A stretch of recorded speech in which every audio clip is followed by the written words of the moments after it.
This man has built a community from the ground up, containing, at the time of this recording, almost 4 million subscribers.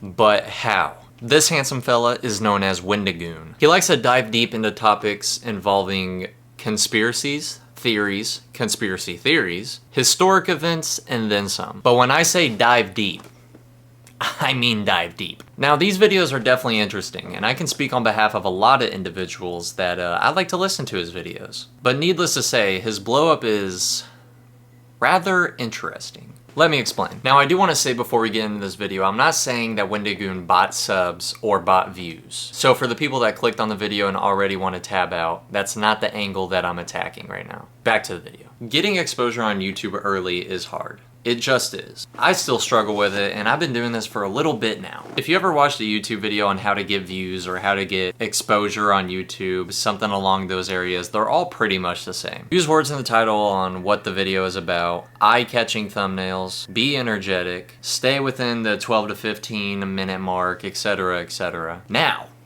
Wendigoon, while using keywords and staying on the topic, he doesn't use a lot of the other stuff that people suggest to, get exposure and grow an audience. So how does he do it? If you make a YouTube channel right now and post a video of you talking about literally anything for 4 hours, you'll be greeted with 4 views and 1 like. Almost guarantee it. But maybe he didn't always do this. Maybe he gained the subs doing something related and people started to like his long format videos organically. Organically and over time, of course. And the truth is, he didn't always post super long videos. They were around 20 to 30 minutes long, which is, longer, but not 4 hours long or something. So that's not really out of the ordinary, and his content didn't really change that much, as far as I can see from the public eye at least. Looking at the views, you can kind of see what did good even at that time. Like this now 2.5 million viewed video definitely did good back then, considering that I even watched it long ago. I remember seeing this video. Then there was the conspiracy icebergs, which at the time especially were doing amazing. Then you got videos like the Star Wars iceberg, the disturbing movies iceberg, the childhood trauma iceberg, things that people are interested in. Those do good because they are an interesting subject,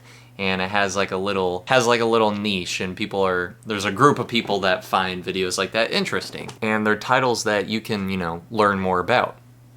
Hence the iceberg. But like I said earlier, it's not easy to just be seen. Sure, his titles are good and he gets the point across, but the thumbnails were simple. Not super over the top, eye-catching, and when you click on the video, he, at the time, didn't have a studio, nice camera, amazing lighting, loud and bubbly personality, whatever the case may be. It's not like a Mr. Beast video by any means. Hello everybody.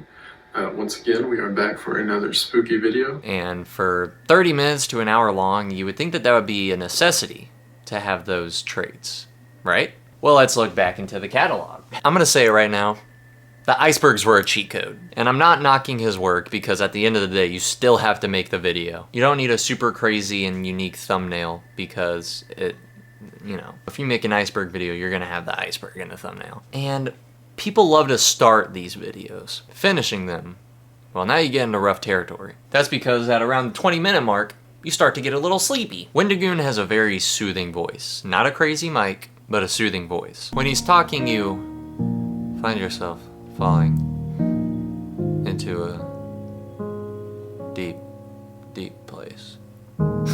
Another thing, you obviously clicked on the video, so you're intrigued with the contents that are within the video. I like conspiracy theories and whatnot, but when I wake up at 3 in the morning and we're already on tier 7 of the iceberg, then it's very clear to me that I missed a couple stages. So, what do?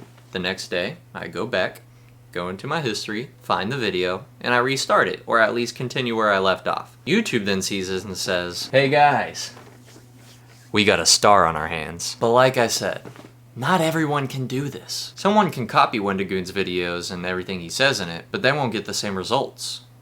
Why? I have videos that I consider pretty good, and then they do shitty. It's just how the cookie crumbles. You can follow every imaginary rule the algorithm has, but not good results. You know why? Can you tell me, please? I'm just joking. There's things that you can noticeably see. For instance, like maybe you aren't cracking jokes when the video is promoted to be a funny video. Or maybe your thumbnail suggests you're talking about Indiana Jones and then the actual video happens to be a documentary on Harrison Ford. Love the guy, But I want to see some content on my boy Indiana. Hypothetically, of course. I've never seen a Indiana Jones movie.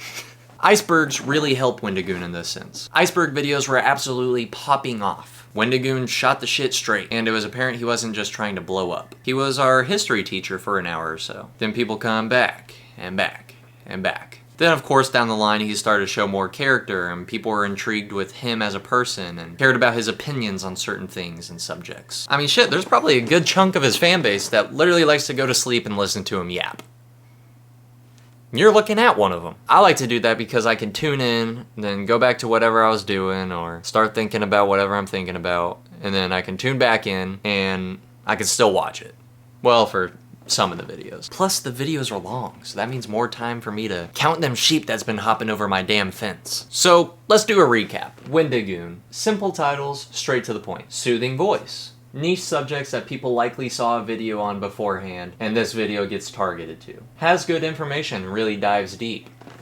Something a lot of other channels lack. And as far as thumbnails and all that technical stuff, I don't know. Having a good video and good content just does good, I guess. I don't know. He just talks and people listen. There's really not much to it. But why can't other people that do that try and succeed? Well, it could be bad pacing.